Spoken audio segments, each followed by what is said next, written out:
last week, the week before, actually, it's been coming up. We've been talking about woke Christians and the problem with woke Christians. How do you solve a problem like woke Christians? Anyway, we've been talking about woke Christians and the issues that people observe when it comes to progressive Christianity. And today I thought I would like to share one of the reasons why woke Christians are so dangerous. Like we talked about it, like people think woke Christians are dangerous. Like other Christians sometimes will look at a progressive Christian and say, "Oh, you're a problem. You're an issue. Your theology's bad." Whatever the case is, and we've talked about how they are afraid of progressive Christians.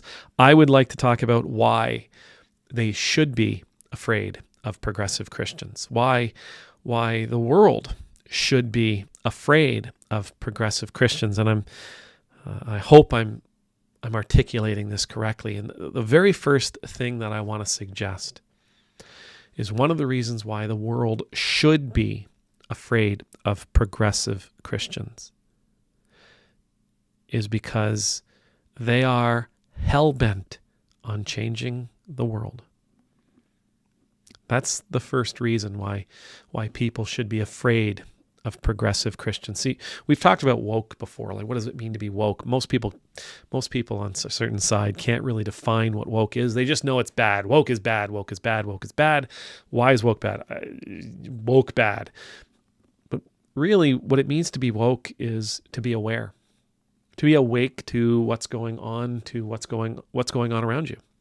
Right? To be aware of the lives that people are living, to be aware of the struggles that people are enduring, to be aware of what's going on in people's lives, to be aware of what's going on in our community and our society. That's what it means to be woke, to be aware. My eyes are open. I am awake to what is happening around me and in the world. Well, for a woke Christian, Jesus doesn't simply tell us to be sympathetic, right? As a matter of fact, I can't tell if Jesus ever tells us to be sympathetic. Sympathy being, I feel really bad for you. That doesn't do any good. Jesus calls us to be compassionate, calls us to empathize, which is the aware bit, and to be compassionate, which is feed them bit, heal them bit, free them bit, right? Like that's the compassion. Sympathy, I feel bad for you. I'm sorry you're going through this.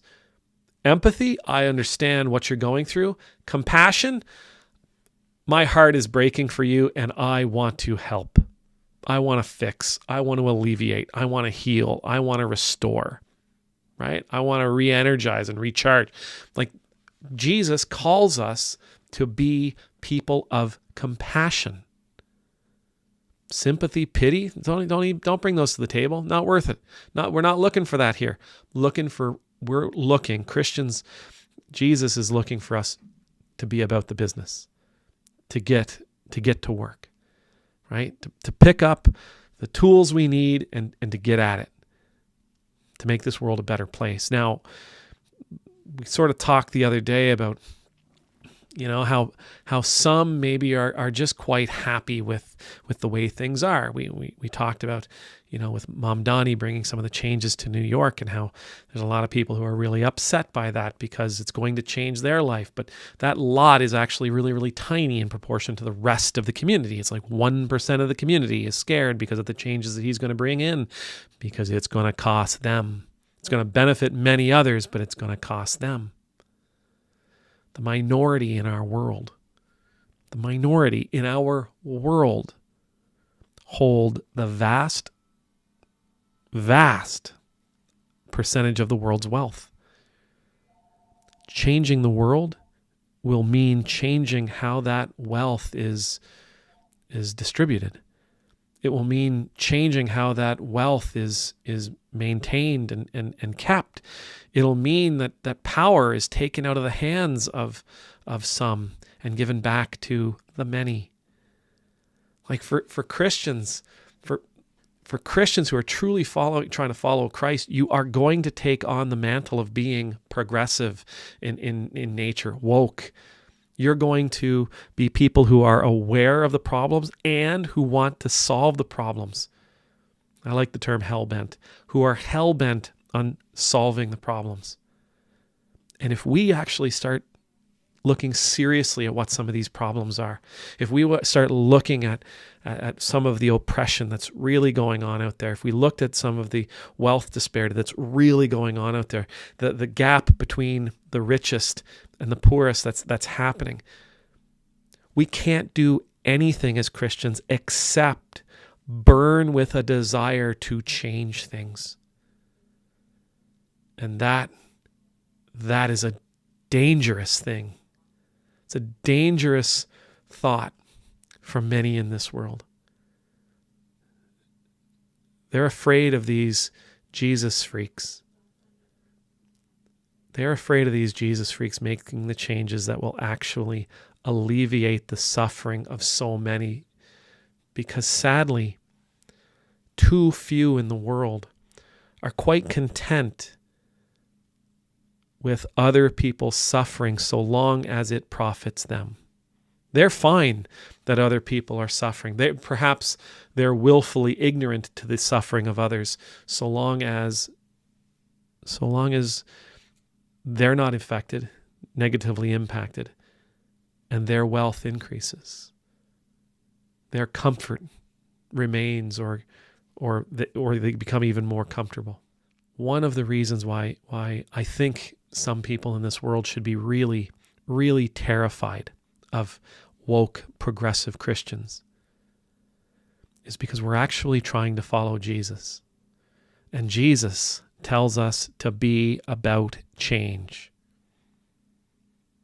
to heal and restore eyesight, to help people see again, to help people see what's going on in the world around us, to help people stand up and walk again, to put people back up on their feet, to free people, to release people from the oppression that they experience, to be sacrificial in doing these things, to make these things, making this world a better place to be a priority for us, that we're willing to sacrifice all we are for. I mean, can you imagine a world of people who are militant, zealous and militant for making the world a place of equity, to making the world a place of justice, to making the world a place of mercy? You imagine a group of Christians who are zealous and militant in their efforts to truly, genuinely provide for their neighbors. That's a reason for some people to be deathly afraid of progressive Christianity. Jesus tells us to get to work, and the progressive Christian has listened. Amen.